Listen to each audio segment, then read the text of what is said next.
কবি সুকুমার রায়ের লেখা বিজ্ঞান শিক্ষা।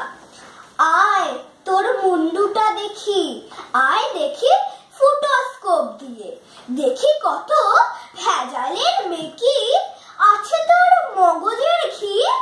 কোন দিকে বুদ্ধিটা হলে কোন দিকে থেকে যায় চাপা, কতখানি ভস ভস ঘিলু, কতখানি ঠকঠকে কাপা। মন তোর কোন দেশে থাকে, কেন তুই ভুলে যাস কথা। আয় দেখি কোন ফাঁক দিয়ে মগজেতে ফুটো তোর কোথা, টোল খাওয়া ছাতা পড়া মাথা, ফাটা মতো মনে হয় যেন।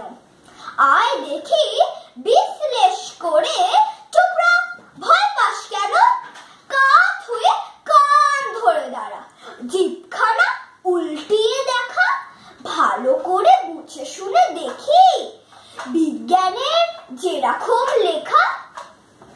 মুন্ডুতে ম্যাগনেট ফেলে বাঁশ দিয়ে রিফ্লেক্ট করে, ইট দিয়ে ভেলোসিটি কষে, দেখি মাথা ঘোরে